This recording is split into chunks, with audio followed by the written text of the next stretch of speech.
Bueno, voy a explicar el ejercicio que todos me lo han preguntado, varios, y que es entendible porque es un poco, no quedó muy bien la letra, o sí, no sé.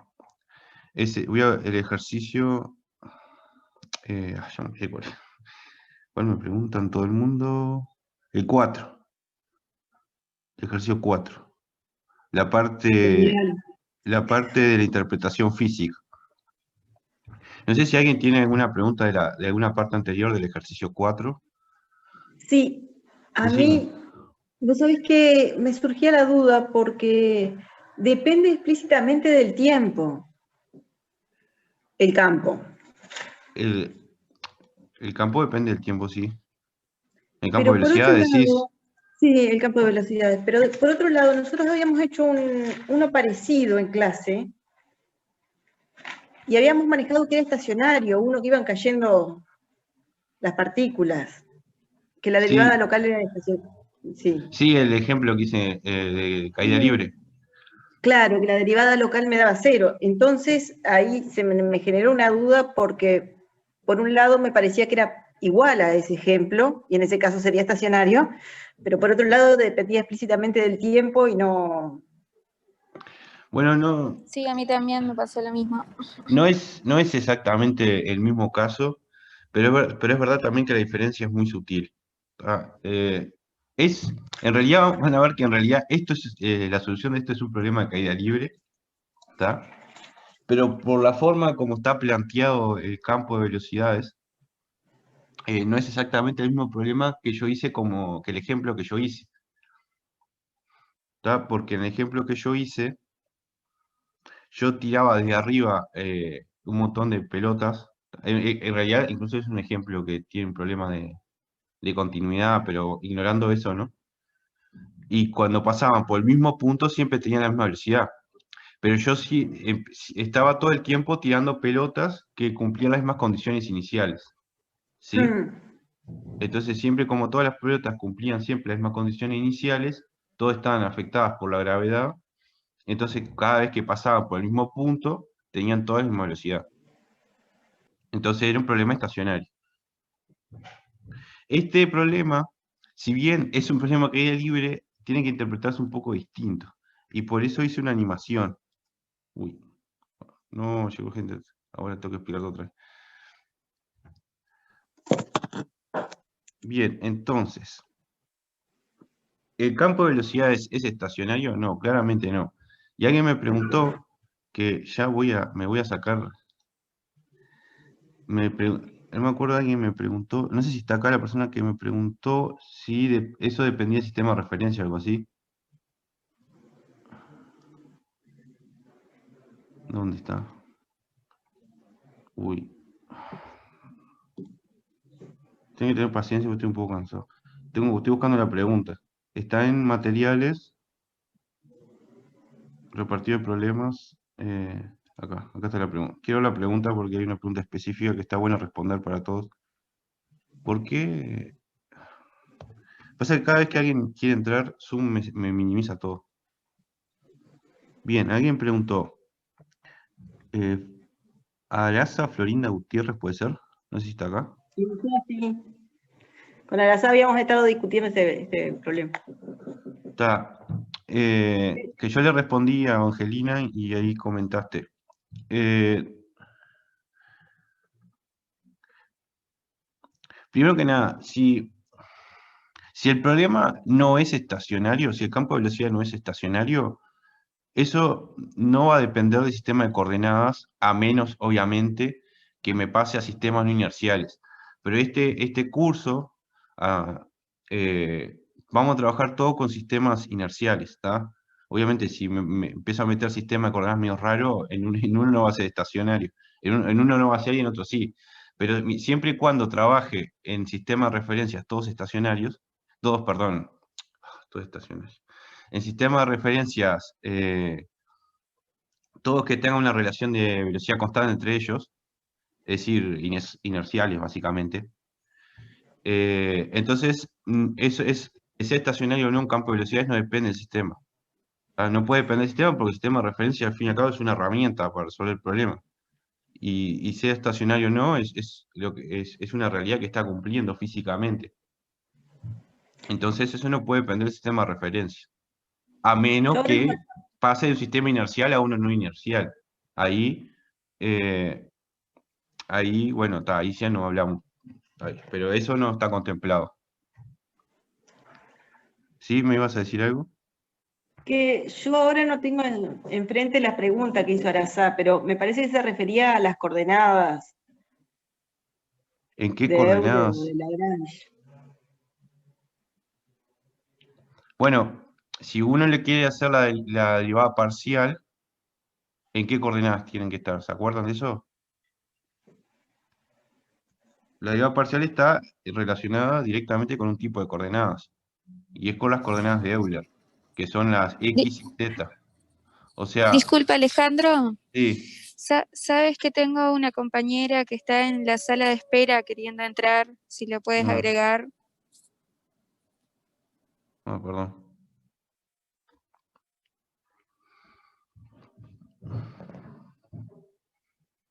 Bueno, a usted me avisan si me olvido de agregar a alguien. Tengan paciencia que estoy un poco cansado. Gracias. Bueno, entonces, para hacer la derivada parcial, eso no se lo olviden en los ejercicios, siempre, hablando de las magnitudes puntuales, ¿no? Y las globales también. Pero bueno, específicamente las puntuales, porque este ejercicio de las puntuales siempre tiene que estar en coordenadas de Euler. Coordenadas de Euler es x, y, z, y bueno, y t. Y justamente el problema número 4 es, el 4,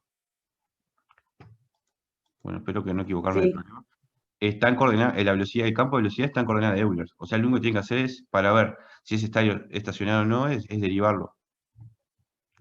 Están las coordenadas que tienen que derivarlo. genial.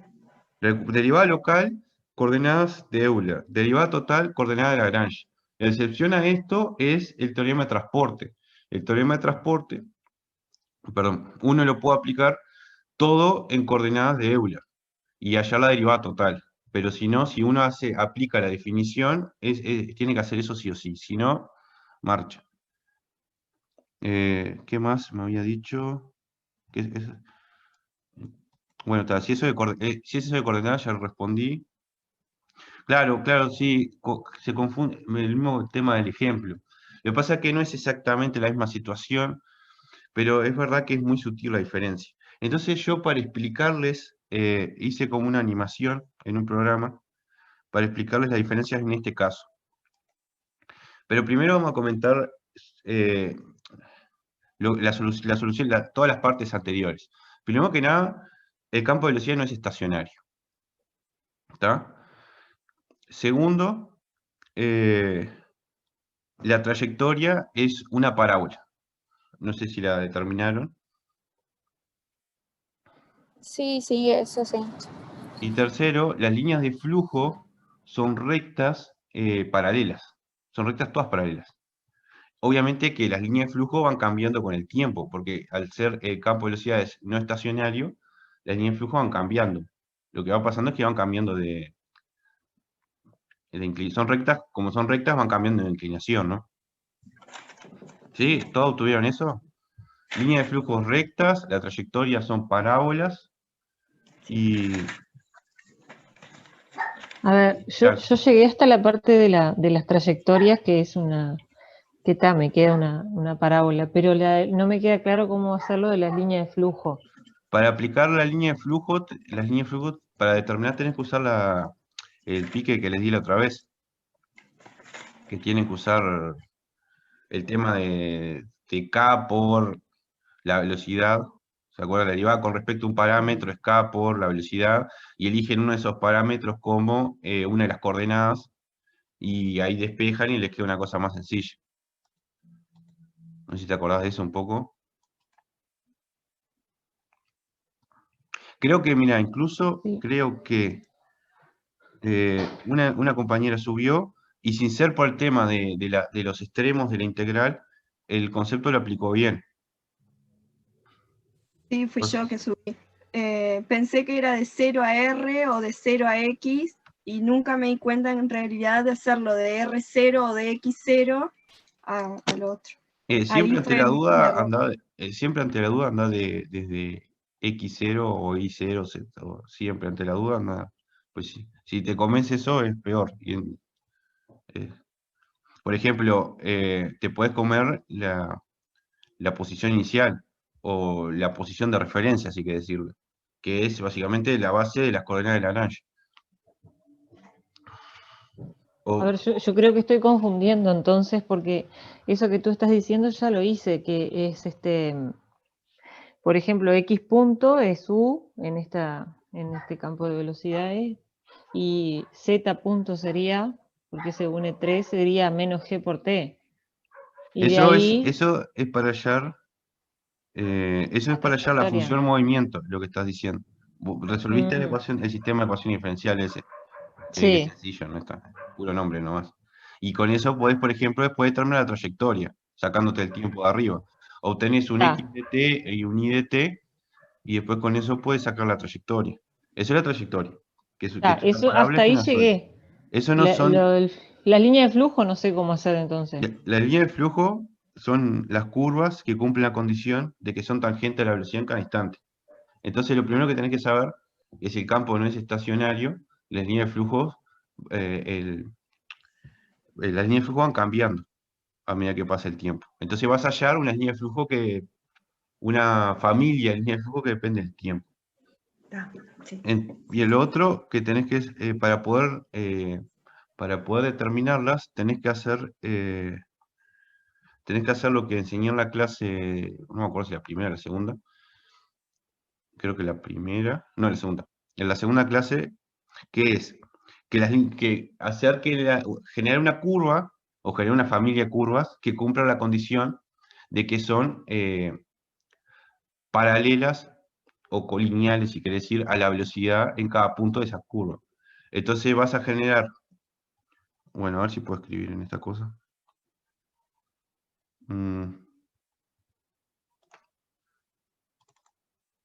Vos tenés que la línea de flujo, o los puntos correspondientes a la línea de flujo, acá voy a ser medio prolijo desde el punto de vista matemático, van a tener coordenadas x de alfa, ¿no? Y de alfa. Con x mayúscula e y mayúscula, porque quiero diferenciar estos puntos a los puntos que corresponderían a la función de movimiento. Acá solamente sigue una curva, ¿no? Los puntos x y son los puntos que siguen una curva. O sea, esto es como una parametrización de la curva. ¿Está? Bien, entonces vos lo que tenés que hacer es que la derivada de P con respecto a ese parámetro que elijas, o sea, algo que es proporcional a la tangente, esto, ¿no? Es igual a K por la velocidad en ese punto P. El punto P sería un punto K. ¿Está? Las líneas de flujo son las que cumplen esta condición. Entonces, un truco para facilitar esto, que es un truco que no sirve siempre, pero el problema está cuando, en ciertas circunstancias, cuando se hace nulo el término ese, pero un truco es poner el parámetro alfa como una de las coordenadas, por ejemplo, x. ¿Está? Entonces, hay que tener cuidado, esto es una igualdad vectorial, ¿no? Acá estoy trabajando en el plano, o sea que es un sistema de 2×2. ¿Está? Entonces, me quedan dos ecuaciones. Me quedan que la derivada de x y alfa es x, con respecto a x, que es 1, ¿no? Es k por la primer componente de la velocidad, que le voy a llamar u. Voy a suponer que la velocidad está escrita como u, v. Uy. ¿Sí? Estoy trabajando en el plano. ¿Está? Porque este es un problema plano en particular. Entonces, ¿qué pasa? Esto es 1. Por la derivada de x con respecto a x es 1. Entonces, puedo despejar k, que es 1 sobre U. ¿Qué hago? Entonces ahora tengo la otra ecuación, que es que la derivada de I con respecto a X es igual a, bueno, K, pero K es 1 sobre U, o bueno, voy a poner todo, por V. Entonces queda V sobre U. Pero vos tenés el campo de velocidades. V lo tenés y U lo tenés. Entonces sustituís acá y te va a quedar que la derivada de I con respecto a X te va a dar una cosa acá que depende de X, Y y el tiempo. Obviamente que esto tiene que estar todo en coordenadas de Euler, pero el problema ya te da la velocidad en coordenadas de Euler, ¿no? Entonces sustituís acá y resolvés la ecuación. No sé si, si entendés, no sé quién me había preguntado, perdón. Sí. Gracias. ¿Entendés? Sí, se entiende. Claro, el Me único había problema trancado ahí acá, en eso. ¿eh? No, que me tranqué en lo de en la trayectoria y después no sabía cómo hacer lo del flujo, las líneas de flujo, pero ahora sí. El único problema que aparece con usar este truco es que U se haga cero. O sea que en algún momento, bueno, en este ejemplo que hice, por ejemplo, que la velocidad horizontal se haga cero. En este caso, en el ejercicio 4 no va a pasar porque U es constante. Pero es un cuidado que hay que tener, pues si se hace cero no funciona. Bien. Y bueno, ¿qué pasa? Cuando uno resuelve esto, le va a quedar que las líneas de flujo son rectas. Son rectas y paralelas. Da una cosa así.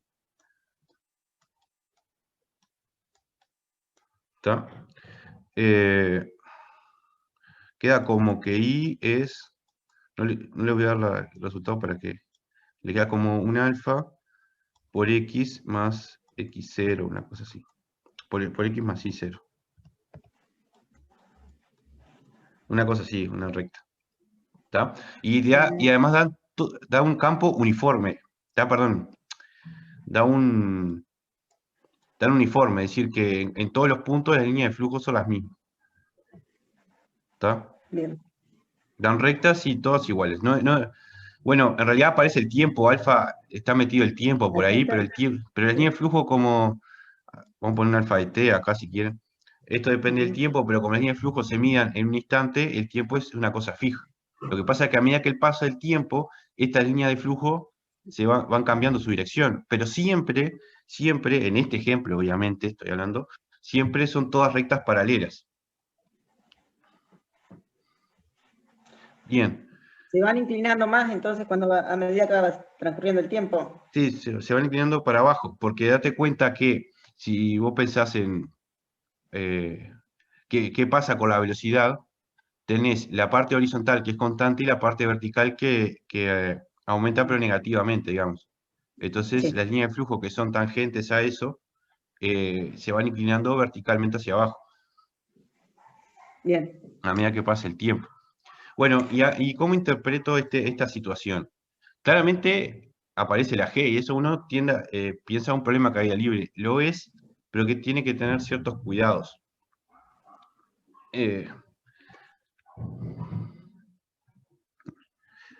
Entonces, yo hice una animación acá. ¿Le estoy compartiendo? No. A ver. No.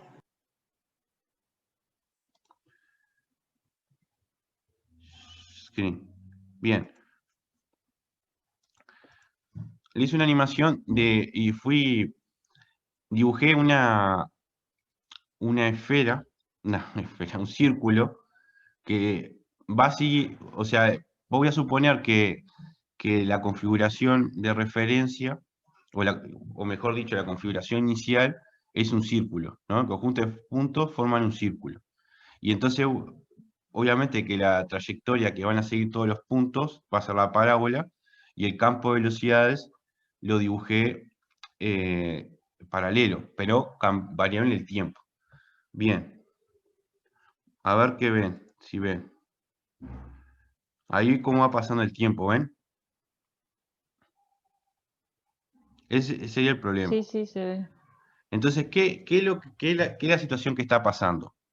Si yo miro y sigo el círculo, sigo el círculo, que está formado por todos los puntos, el campo de velocidades es paralelo. Si el campo de velocidad es paralelo, significa que el círculo no se deforma. En otras palabras, el círculo se está comportando como un rígido. Entonces, una vez que digamos que el campo de velocidades gira todo el círculo como bloque, ¿no? Va girando todo el círculo como bloque. O sea, es básicamente como si yo tirara una pelota. O sea, el fluido, si yo tomo como el fluido que solamente existe dentro del círculo, es como si yo tiro un balde de agua y ese balde de agua va recorriendo una determinada trayectoria parabólica. Entonces, si yo agarro y digo y defino que existe solo el campo de velocidades solo dentro del círculo, entonces,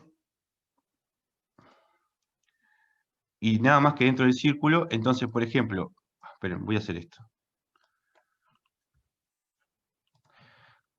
Acá el campo de velocidades solo existe acá.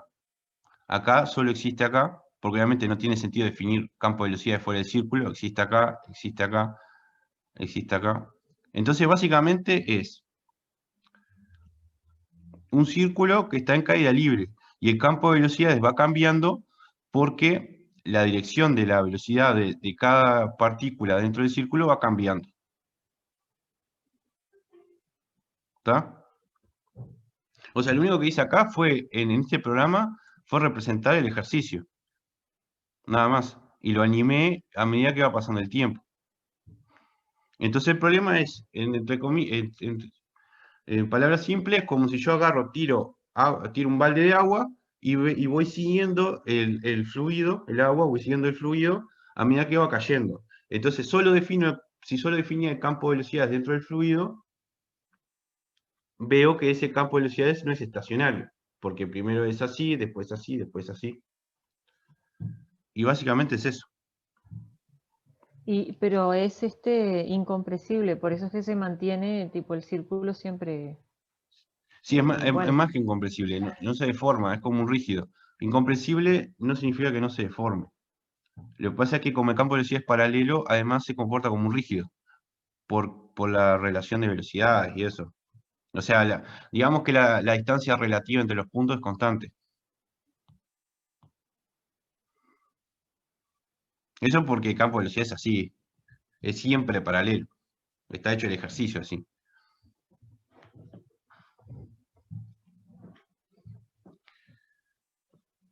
Bien, entonces la respuesta es que tiene que ser es teórica, no tiene que hacer ninguna demostración ni nada. La última parte pretendían que hicieran un estudio así, nada más. Yo le hice animación para que se viera mejor. Te la pongo de nuevo si quieren. Aquí. ¿No? Imaginen que el campo de velocidades solo lo defino dentro del círculo.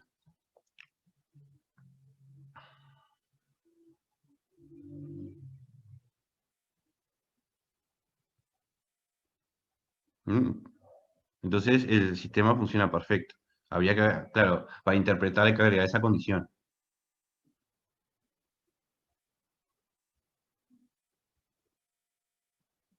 Claro, si después yo sigo tirando un chorro de agua constantemente acá, todo el tiempo, y miro acá, ahí sí voy a tener un campo de velocidades estacionario. Pero acá tiré solamente un círculo de agua, y en ese círculo de agua el campo de velocidades va cambiando.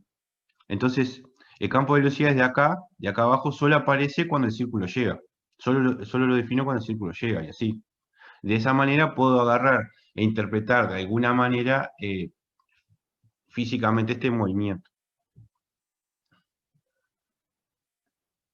Me pasa que no sé, me dio pereza programar que limitar ni el flujo al campo, al círculo. ¿Sí? Bien. Bueno, esta es que más preguntaron. Preguntas que tengan de otros ejercicios. Yo tengo sobre el 1, la parte 4 y la 5. Déjame ver la letra, por favor. Sí, claro.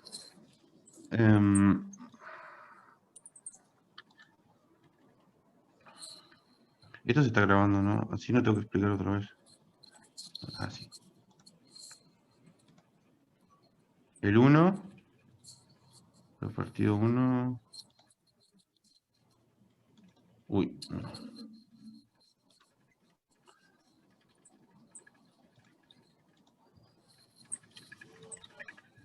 Bien, decime. Lo voy a compartir para que lo vean tus compañeros, o si no lo tienen a mano.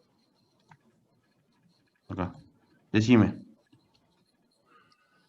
Sí, no sé cómo hacer la parte 4 y la 5 es haciendo la derivada del campo de velocidades, ¿no? Sí, pero es la derivada total, ¿no? Sí, Porque la derivada total. si hace la derivada local te da Y, 0. Tené cuidado con eso. sí, sí. Y la 4 no sé, no se me ocurre cómo hacer. Vi que alguien lo preguntó en CREA, pero no me quedó claro igual. Si me podían explicar. Para resolver esta parte 4, tenés que haber hecho un poco la parte 3. Y la parte 3 lo que dice es que las rectas, que son paralelas a los ejes, o normales al otro, no sé, como quiera interpretarlo,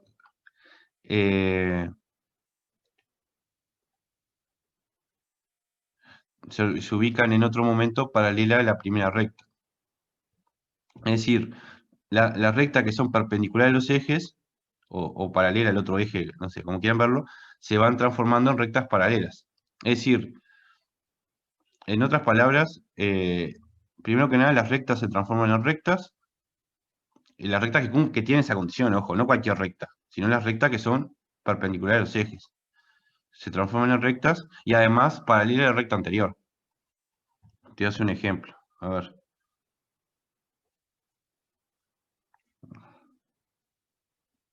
Lo que quiere decir con este ejemplo,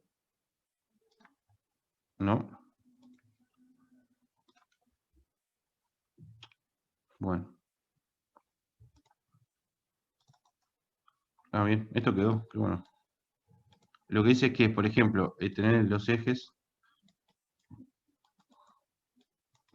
y si vos tenés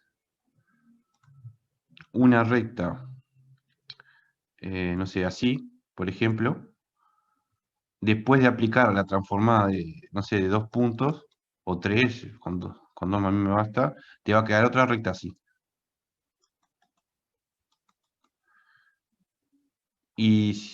O más chico o más grande. Ahora no me acuerdo, pero creo que era más grande. Y si vos tenés una recta así, y le aplicás la transformación a los vértices, o a 3 puntos de igual, tendría que ser 3 puntos, ¿no? Pero no importa.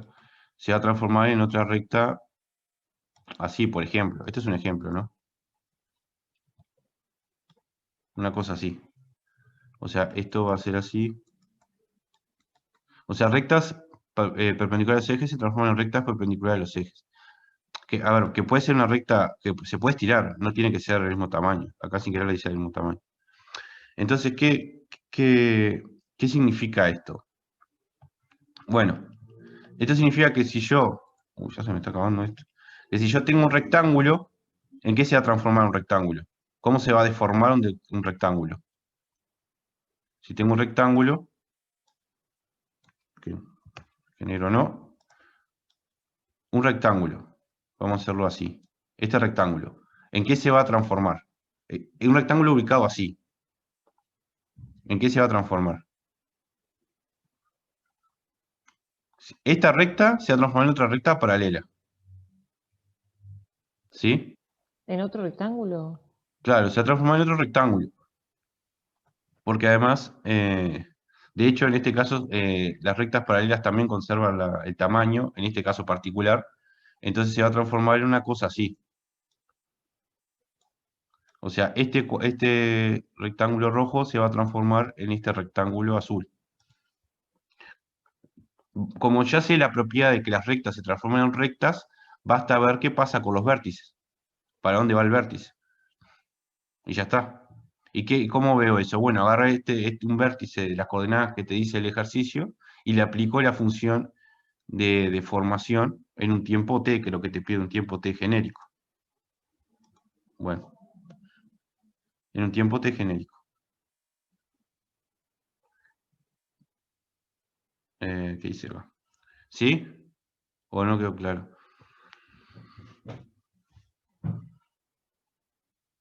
No, sí, quedó bien. Gracias. Por nada, y más le digo, pues la verdad es que lo intenten ustedes. Bien, entonces otro ejercicio.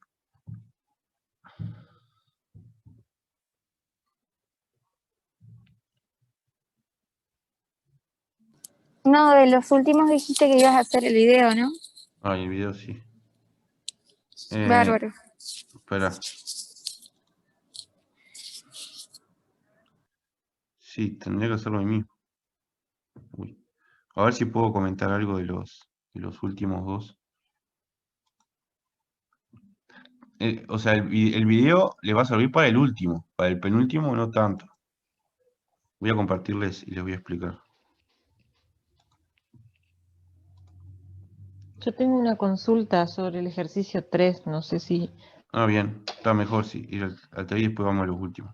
Decime. Para el ejercicio 3, ¿no? Que dice investigar si el movimiento estacionario incompresible, esa parte creo que ya está. Me dio que es estacionario, pero no es incompresible, puede ser, en el ejercicio 3. Yo creo que era así. No me acuerdo ahora, pero creo que sí. ¿Que Déjame es revisar. incompresible? Medio incompresible. Sí, estoy casi seguro que es sí. Tenés que hacerle la divergencia a la La velocidad del campo. divergencia. Sí. Y es la derivada parcial en X más la derivada en Y. Sí, la derivada parcial de U con respecto a X más la derivada parcial de B con respecto a Y, siendo U y B las componentes de la velocidad. En cartesiana, Sí, ¿no? da incompresible, sí. O sea que eso tiene que dar 0 para que sea incompresible, ¿verdad? Sí. Está, Tiene que entonces dar hice 0 algo para mal todo ahí. punto. Te tiene que dar 0 clavado, digamos. 0 clavado. No te Sí, puede sí, dar sí. una cosa que si X tanto, Y tanto 0. No, te tiene que dar 0 para todo punto. Si no, no es incompresible. Está. Pero eso es Entonces un tema de... alguna cuenta hice, sí, alguna cuenta hice mal, pero ahora después lo verifico. Lo que no supe hacer es en la parte 3, Sí, ¿no? Que dice hallar el módulo de la velocidad de cada movimiento particular, probando que solo depende de la distancia al eje. está. Para eso, Y mostrar que el movimiento no es rígido. bueno, primero, para eso tendrías que haber resuelto un poco la parte 2. Ujú. Sí, sí, yo la hice, me parece que me quedó ¿Cómo? algo. Que el parte 2 te pide las trayectorias. Porque la parte 2, lo mejor es escribir la velocidad en polares, ¿no? Sí, me quedó solo según es subtita la velocidad. Sí, te queda una cosa sobre R, una cosa así, ¿no? K sobre R por es subtita, no sé si está bien. Sustituí Sí, todo la X sí, por lo da que una cosa así, da sugiere una ahí. cosa así. Eso es el campo de velocidad, o sea, la velocidad. Está, ya Y eso, después hice la diferencial y obtuve el tita de T, no sé si... sí, pero ya con el tema de la velocidad, que depende según I sub tita solamente, ya eso te dice que es circular. Porque ¿cuánto Sí, vale R punto?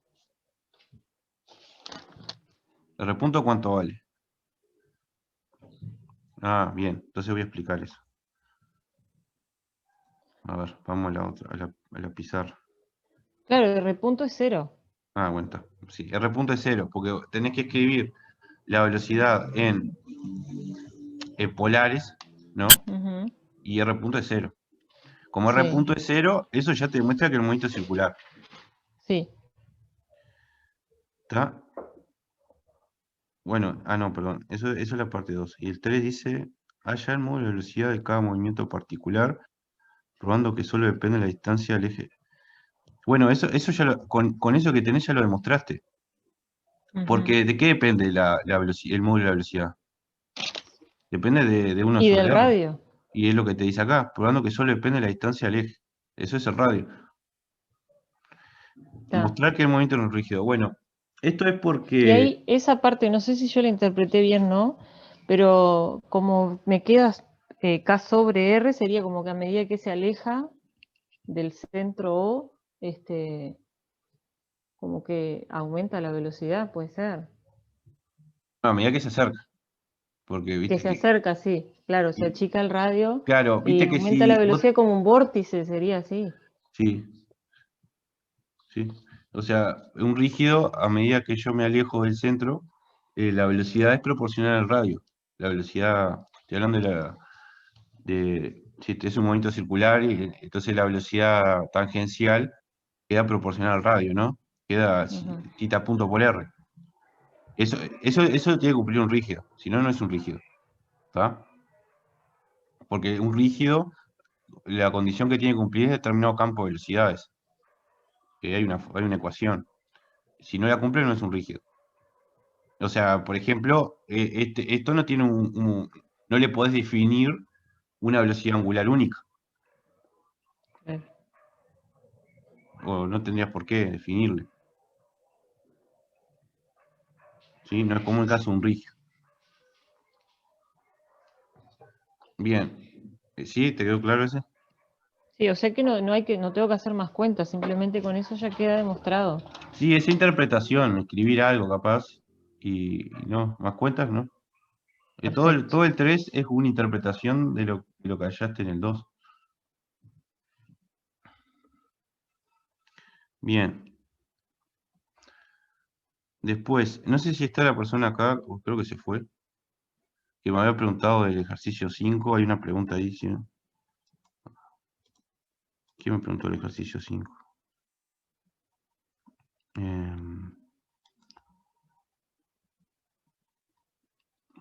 Entrega al partido de problemas.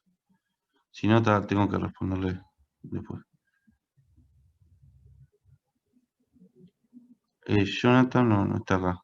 Bueno, está. Después le responderé por escrito. Creo que una cosa muy particular. Igual ahí que dice bosquejar las superficies, ¿eso a qué se refiere? ¿De cuál? En el 5, ya que estabas en ese. Bosquejar las superficies de nivel de campo, de temperaturas isotermas en cada instante. Eso es dibujar cómo serían las líneas isotermas, son las curvas donde la temperatura es constante. Entonces lo único que tiene que hacer es igualar la temperatura a una constante K mayúscula y despejar cómo serían las líneas.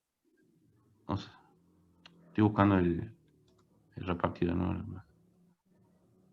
¿Dónde está? Repartido de problemas. Que quedan una especie de...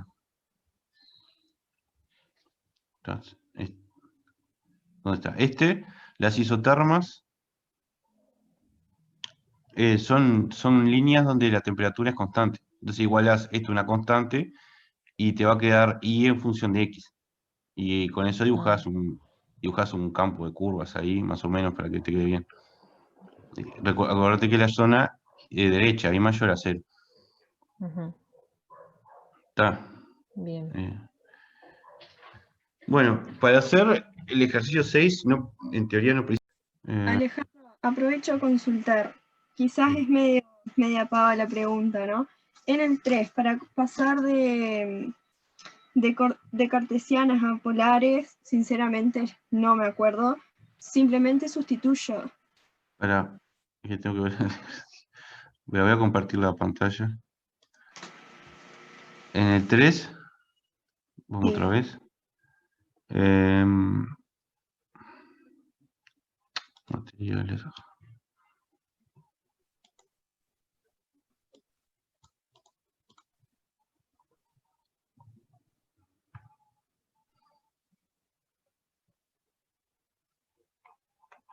En el 3, claro, sí, básicamente acá te di todos los pliques para pasar a polares. Por ejemplo, de su 1 sustituí, de su 2 sustituís, sustituís X, es sustituir nada más. Ah, bárbaro. No, se te simplifica un montón de cosas, porque X cuadrado más Y cuadrado es R cuadrado, bueno. Te queda muy sencillo. Bárbaro, gracias. Estaba medio No. olvidada en esa parte. Imagínense, el problema original no tenía este pique, tenían que sacarlo ustedes. Yo lo puse porque dije esto, no sé, si no es demasiado. Ah, viene alguien más. Bueno, vamos a ver un poco del 6 y el 7. Determinar derivadas parciales.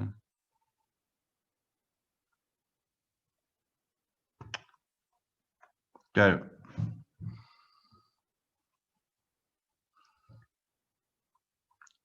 Apoyo el poder. Bueno, para hacer el 6, hicimos un ejemplo muy parecido, o no, creo que sí, ya no me acuerdo, que utilizamos, esta es la cantidad de movimiento, ¿no? Acá, ¿qué es lo que está pidiendo? Está pidiendo la derivada total. Para usar la derivada total, lo que van a tener que hacer es usar el teorema de transporte, ¿no? Porque en estos casos, si no es imposible. Vamos a ver, vemos uno si quieren, cómo se aplica esto. O sea, siempre es obligatorio usar el sistema de transporte, no. De hecho, en el 7, en la última parte, pide sin usar transporte. Pero la mayoría de las veces, el teorema de transporte es básicamente el que van a utilizar para determinar las derivadas totales. Y en el caso de, incluso acá porque el fluido nunca abandona el tubo, pero si el fluido abandona el tubo, no se puede no se puede hacer esto. Hay que usar transporte sí o sí, porque yo no puedo seguir el fluido. Si se abandona el tubo, el fluido se va y después lo que hace no lo sé. Entonces tengo que usar transporte. Bien, bueno, ¿cómo hago para no tener que...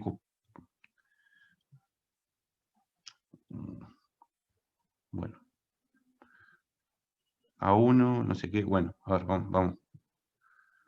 Compartir esto. Estoy compartiendo, ¿no? Sí. Bueno, entonces, es una compresión, ¿no? De un tubo.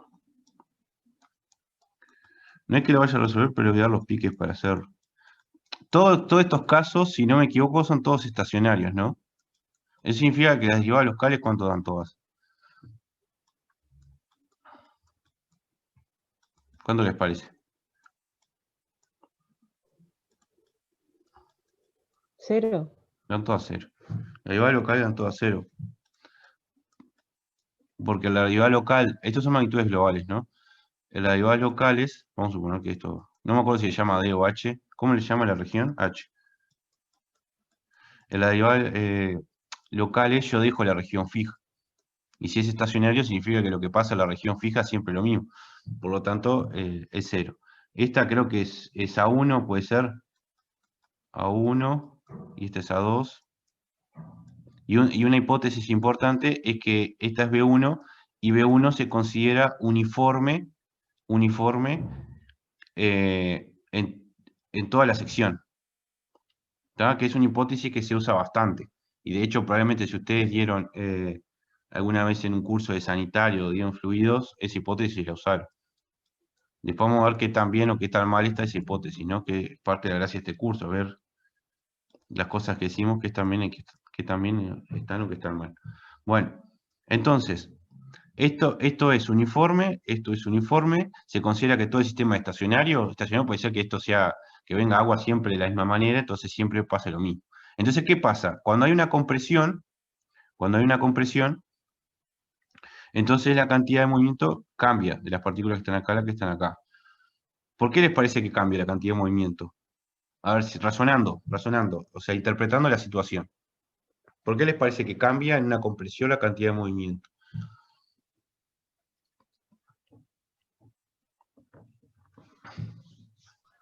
Porque se afina el tubo ahí. ¿Y eso qué implica?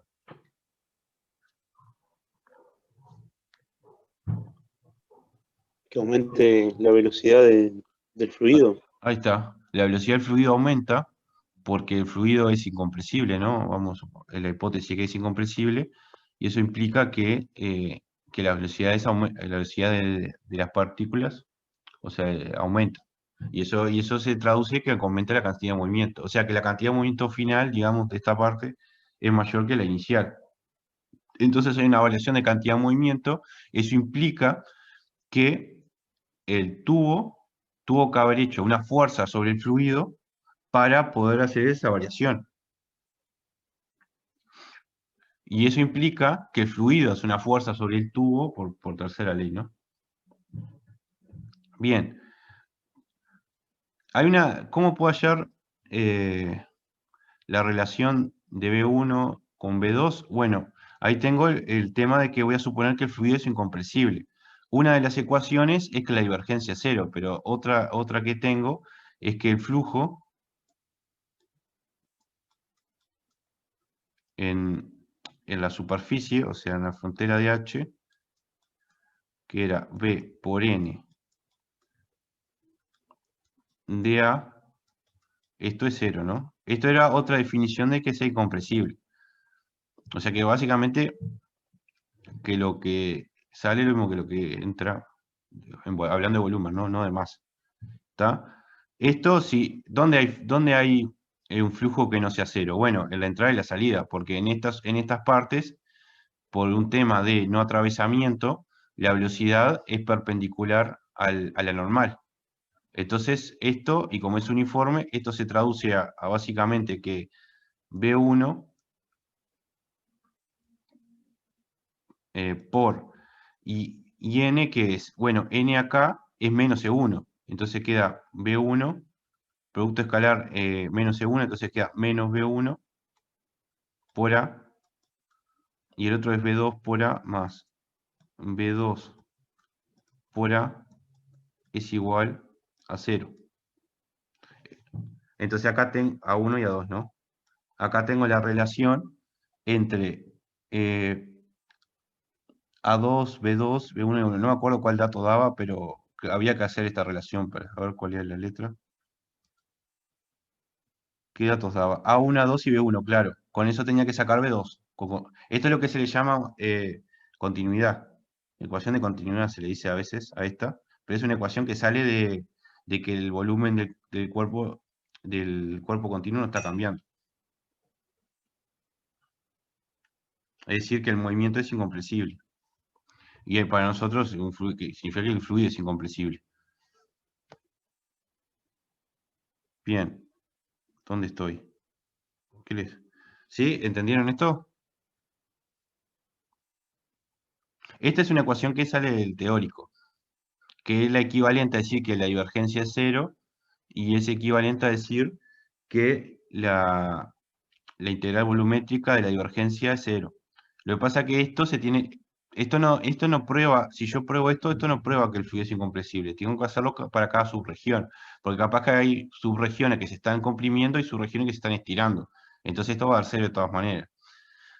Pero esto simplemente lo aplico porque yo sé que es incompresible. Entonces esto sí vale, y con esto puedo hallar las relaciones de las velocidades. Nada más. O sea, no es un sí solo sí. Para una superficie sola. Bien. Y lo otro ahora lo que tengo que aplicar es el teorema de transporte. Porque si no, no hay manera de que yo pueda hacer la derivada total de la cantidad de movimiento. No hay manera. En este caso. ¿Por qué no hay manera? Porque mi región H, que le voy a poner con negro, pero se imaginarán que es esta, es una región que ¿se acuerdan que se le llama, que estoy estudiando, se llama volumen de control? ¿No? Es una región donde el fluido que estoy estudiando la abandona. Cuando el fluido abandona la región que estoy estudiando, entonces no puedo aplicar directamente la derivada total. Tengo que usar transporte. Porque yo no puedo seguir este fluido. No sé cuál es la ecuación del fluido que está saliendo por acá. Entonces tengo que aplicar transporte, que es un teorema que se basa en el fluido en esta región y considera los flujos de entrada y de salida. Bien, entonces, yo quiero la derivada total de la cantidad de movimiento con respecto al tiempo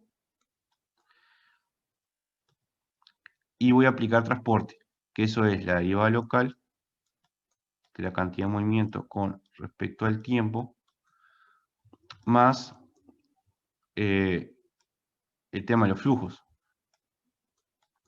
O sea, más el término de transporte, que es ρ por B, me quedé corto, por B por N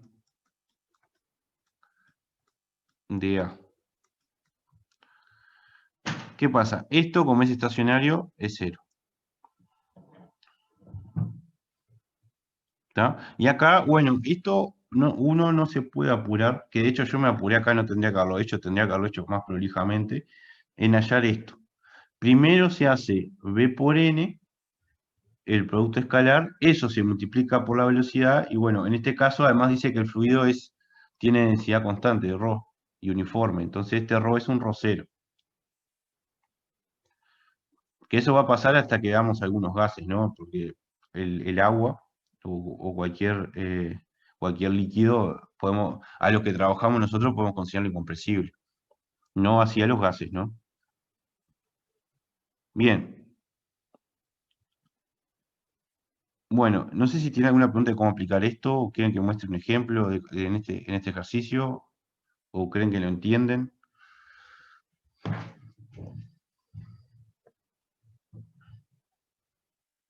Alejandro, capaz haces un ejemplo, nos mostrás ahí, queda Dale, más hago esto, entendible la termino este ejemplo, ¿quieren? Dale. Bueno, entonces, tengo que pasar a otra hoja. Entonces, voy a escribir ya ese término. En la parte del término de transporte, que es el flujo de la magnitud, que es la cantidad de movimiento, ¿no?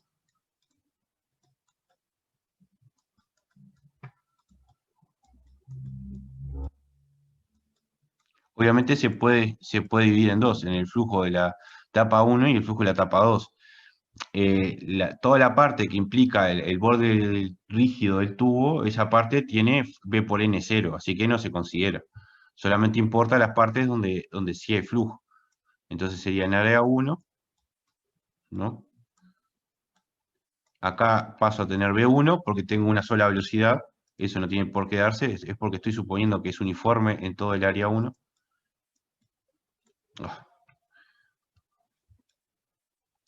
Esto, bueno, vamos a poner lo que es. Esto es menos S1, ¿no? Ahora voy para atrás. ¿Por qué? ¿Por qué es menos S1? Porque si yo defino esta como S1, ¿no? Entonces la normal esta es según S1, N2. Pero N1 es contraria a S1. Y además tengo una normal en cada tapa, es uniforme, ¿no? Porque son tapas planas. O sea, cuando hablo tapa, obviamente esto es una sección imaginaria, ¿no? Esto no es que tiene sea una tapa real, ¿no? Sobre eso obviamente lo entiendo. Bien, entonces N1 es menos S1 y N2 es S1.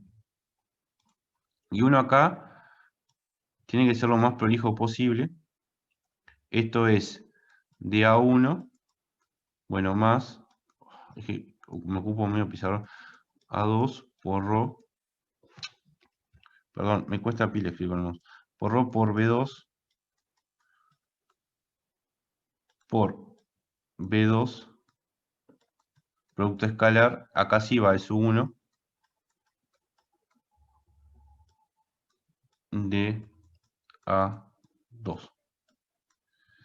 Bien, ¿y qué pasa? ¿Qué es B sub 1? Bueno, B sub 1, a ver si es, ¿qué es B sub 1? A ver si ustedes se pueden dar cuenta de qué es B sub 1. B sub 1, ¿cómo lo puedo escribir? B sub 1 es tiene dirección hacia la derecha, ¿no? ¿Cómo lo puedo escribir? B1 por E1. Claro, es B1 por E1. Y de hecho, B sub 2, uy, ¿qué pasó? Es B2 por E2. Recuerden que B2 no es un dato de la letra, pero lo pueden despejar con el tema de que es incompresible. Así que B2 ya es conocido. Después ustedes lo despejan ahí. Yo lo dejo como B2. Bueno, entonces, por ejemplo, vamos a poner, para no tener que copiar todo, vamos a ponerle esto a integral 1 y esto 2. Entonces la 1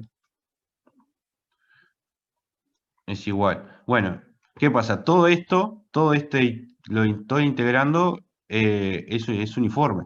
Porque esta ρ es un ρ0. ¿Está? Porque Supusimos que tiene densidad constante, uniforme, o el campo de densidad estacionario y además es uniforme, ¿tá? No nos complica la vida. Entonces, ¿qué pasa? Puedo sacar todo esto para afuera y queda el integral de A1 en D1, que es A1, básicamente. Esto estoy diciendo la región donde integro, ¿no? Entonces queda ρ0 por B1, que ya voy a poner lo que es, por B1 por S1. Hay que tener mucho cuidado con esto, porque se apura uno y hay signo de menos por todos lados. Por B1 por S1, producto escalar, esto es producto escalar, vamos a hacer así, este es un producto escalar por menos S1, y acá le puse, bueno, este chito esto, ¿no? Porque es un versor.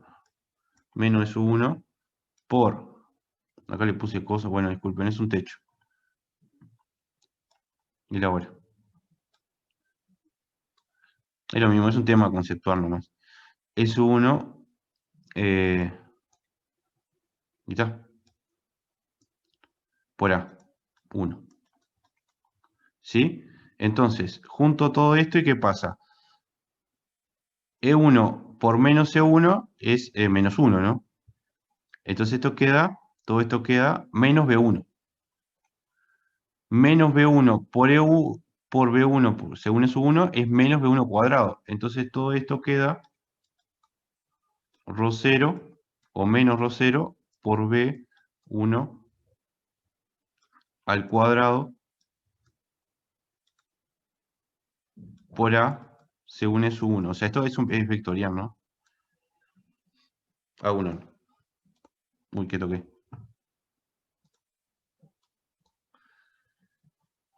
Sí, por lógica el otro va a quedar igual, ¿no?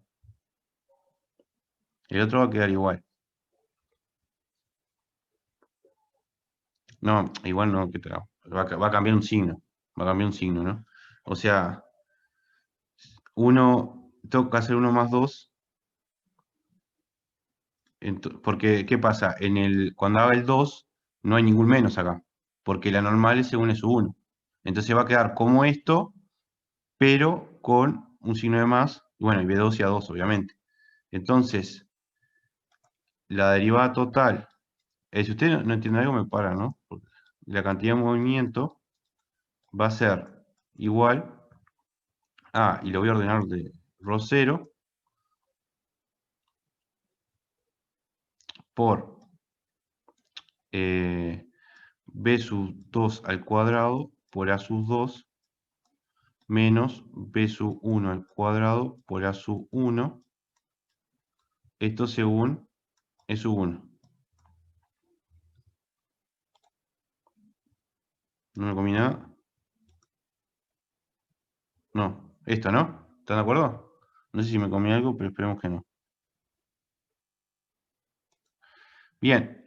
Y bueno, otra cosa es que b sub 2 si despejo de acá b sub 2, vamos a despejarlo con el azul, no sé si está azul, b sub 2 es, acá hay un menos que se me borró con esto, entonces queda una relación positiva, obviamente, es b sub 2 es b sub 1 por a sub 1 sobre a sub 2. Bueno, y ahí sustituyen, le queda todo en función de b sub 1 y a sub 1.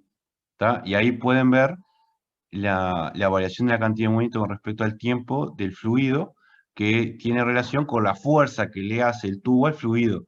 Y es la inversa de la fuerza que le hace el fluido al tubo, por acción y reacción. Somos el que preguntaba esto. Calcular la derivada total respecto al tiempo de la cantidad de movimiento de la parte de flujo que indica esto.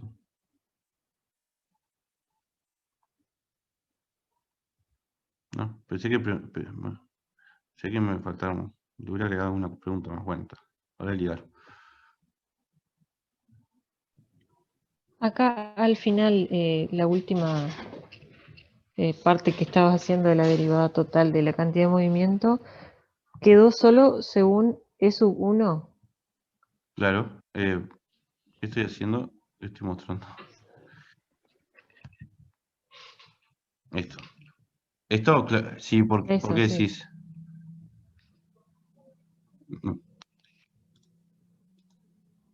Porque solo es uno, sí, sí, es el único versor que trabajé, de hecho. El único versor es su uno acá. Sí, sí, sí, está. Yo puse mal y me confundí. Puse como que B2 era según E2, pero no, yo me No, no, confundí. capaz que lo puse mal yo. A ver. No, no, yo lo Ah, hice no, mal acá. acá es un 1. Está, gracias. Bien, y después agarran, sustituyen y ya obtienen. Y, bien. Lo que pasa es que, claro, como este repartido es solo cinemática, no introducimos mucho el tema de la dinámica, de la fuerza, o la resultante, como le decimos, le dice la teoría de fluidos, ¿tá? No introducimos todo ese tema. Pero el próximo repartido, como ya se vio el balance mecánico, la ecuación de balance mecánico, que es el equivalente a las leyes de Newton, donde uno de los términos se puede poner con la cantidad de movimiento, ahí esto se va a poder interpretar más físicamente. Pero ahora o sea, ya con saber física se puede interpretar que la variación de la cantidad de movimiento respecto al tiempo es la fuerza, o la resultante. ¿La resultante sobre quién? Sobre el fluido.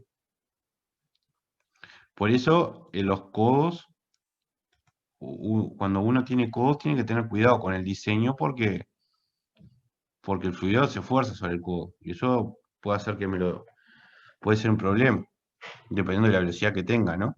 De hecho, si hay los elementos aquellos que se llaman golpe de ariete, que es, por ejemplo, cuando la bomba está apagada y se prende de golpe, la fuerza que le puede hacer esa masa de aire que está empujada, que es un fluido, lo puede reventar el caño. De hecho, muchas veces lo revienta. O sea, no es menor considerar esto, dependiendo de la velocidad con que vaya, obviamente, y la masa y todo eso, pero no es menor. Bien, y todo el ejercicio se hace más o menos, todo esto este es el 6, todo se hace más o menos así. Hay que tener cuidado con los ejes. Este es en una dimensión, pero hay otro que es en dos dimensiones, pero no cambia mucho la lógica. ¿Sí? ¿Entendieron este ejemplo o tienen alguna pregunta? Bien de bien. Bien, ven que no es mucha cuenta, es aplicar los conceptos y no es mucho más que eso. Bien, ¿y qué puedo comentarles? ¿Qué puedo comentarles del 7? Voy a intentar subir hoy el video. En realidad el 7, a ver, ojo, el video, no, está bien, o sea, lo pueden hacer sin el video. La única parte capaz que tendrían que hacer con el video es la última. Además podrían, a ver, capaz que le puedo dar alguna pista. ¿Qué pista les puedo dar? Por ejemplo, la energía potencial. Ah, no están viendo lo que yo estoy compartiendo.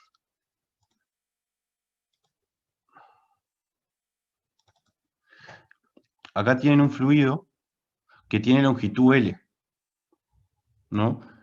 Entonces, es decir que esta columna de la izquierda tiene relación con la columna de la derecha, porque el fluido tiene longitud fija, ¿no? Todo esto. Eso básicamente está diciendo que es incompresible, ¿no?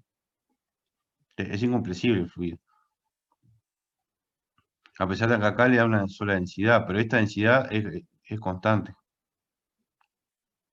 Es constante. Si no le dice cómo es función, de qué función de la densidad, es que es constante. Bien. Y de diámetro pequeño, no sé qué. Claro, al suponer que el fluido nunca abandona los tramos, se puede hacer la derivada total sin aplicar transporte. Bueno, allá en el instante t, el vector velocidad en un punto genérico del fluido. Bueno, ahí eso es tiene que ver, va a tener relación con H. La velocidad del punto del fluido va a tener relación con H, ¿no? No sé si...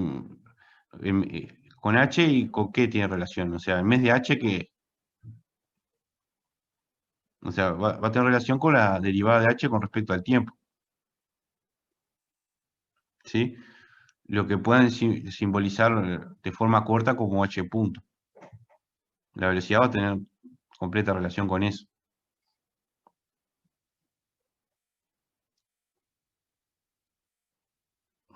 ¿Y qué más? El vector de velocidad. Bueno, el vector de velocidad, ahí tiene que dividir en 3 tramos, ¿no? El vector de velocidad tiene que dividir en el tramo de izquierda, el tramo central y el tramo de la derecha.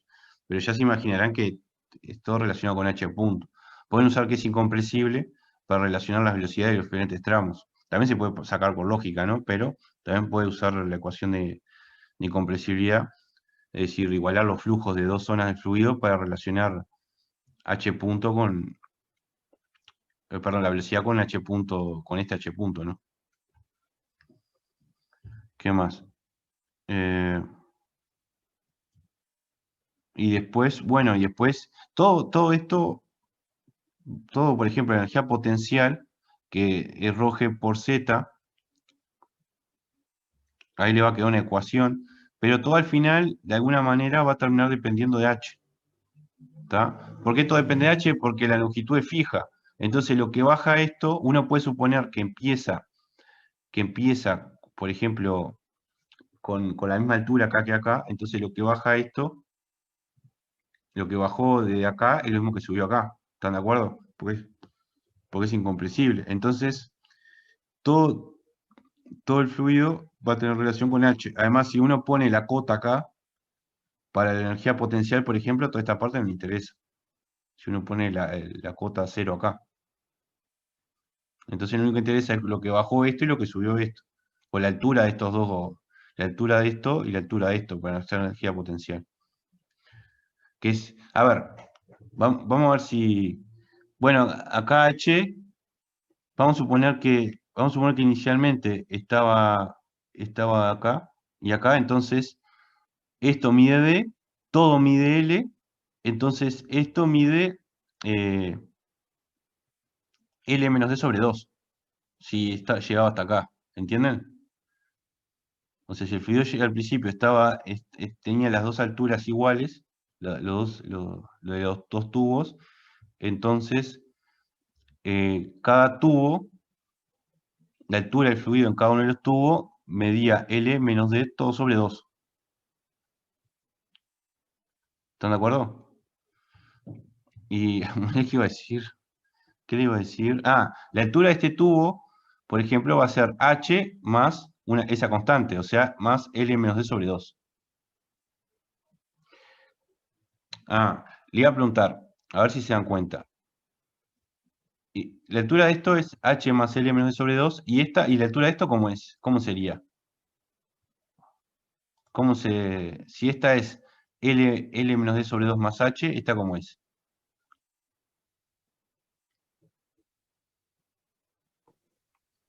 Va a ser menos H, la Va a ser misma lo expresión mismo pero menos menos H. H, sí, ahí va. Esa es la altura máxima, ¿no? Y pregunta, si tuvieran con la energía potencial, si tuvieran que decir cómo es la energía potencial acá, o a qué es igual, a qué ecuación es igual, sin hacer ninguna cuenta, ¿no? Imagínense que tienen esta altura, o si quieren inicialmente, bueno, no, tienen esta altura. La energía potencial de todo este tramo, ¿a qué es igual? Si tuvieran que igualarlo a algo. Y también les va a ayudar para ver si hacen bien las cuentas.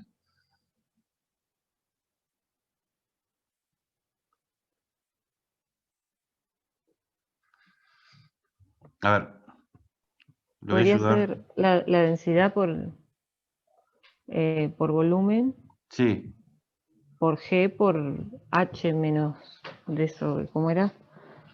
por la H altura, más sí, la L altura, sí. sobre D, Pará, sí, por la altura. vamos a hacer esto. Esto les va a servir también para otro ejercicio, este razonamiento. Así que les voy a compartir. Tiene que tener paciencia porque estoy cansado. ¿Dónde comparto? Acá. Acá. Vamos a otra nueva. Imagínense que tiene. Uy. Acá un tubo. Vamos a suponer que. Vamos a hacer esto. Tiene un tubo acá. Y dentro de ese tubo tienen un fluido que ocupa todo el tubo, ¿no? De densidad constante, si quieren. Vamos a suponer que la densidad es constante, perdón, uniforme. Vamos a suponer que este tubo, que el fluido dentro del tubo tiene una altura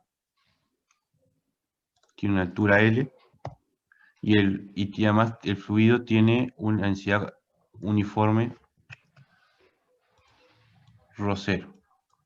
Y esto acá, esta sección, es no sé, la sección A. Estoy hablando del área de la base, ¿no? Es un cilindro de base circular, por ejemplo, no tiene que ser, pero de base de área A, altura L y ρ0. La energía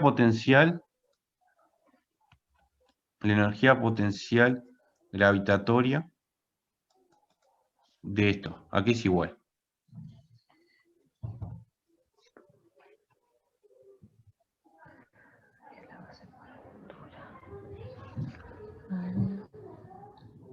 Rho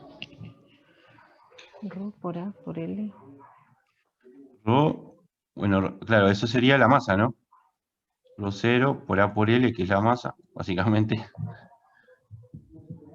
¿Por qué más? Por L, que sería la altura.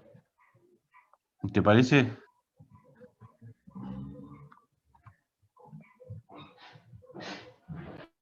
O sea, L es esto. O sea, vos te estarías diciendo que la energía potencial es la masa, esto es la masa, esto es M. La masa Por G por por esta H. altura, por esta altura, L. ¿Qué te parece? La energía potencial de esto es como si la masa estuviera ubicada acá arriba, porque esto es como si la masa estuviera ubicada acá. ¿Eso es, sería un equivalente para la energía potencial o no?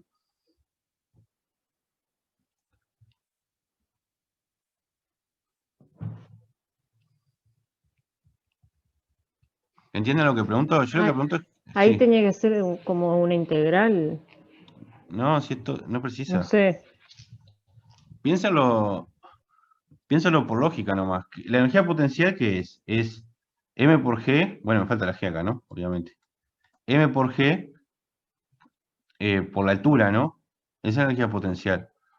Claro, pero ¿cómo represento la altura de esto? ¿Qué altura pongo acá? Si tuvieran que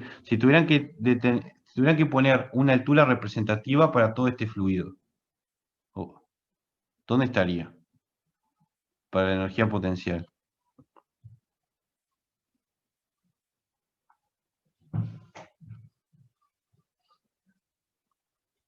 No sé, puede ser que si es estacionario, que quede sobre la superficie, hacia arriba. Sí. Sí, es estacionario, eso no importa tanto. Incluso podemos decir, vamos a alejarnos de la teoría de fluidos y decir que tengo un cilindro acá de una sustancia cualquiera que tiene masa M y quiero escribir la energía potencial de esto. Imagínense, tengo, no sé, esto es un vaso, Bueno, tiene y va a ser agua. en relación al centro de masa, Ahí está. ¿Y el centro de masa dónde está? en el medio, ahí. Ahí va. Entonces va a ser Por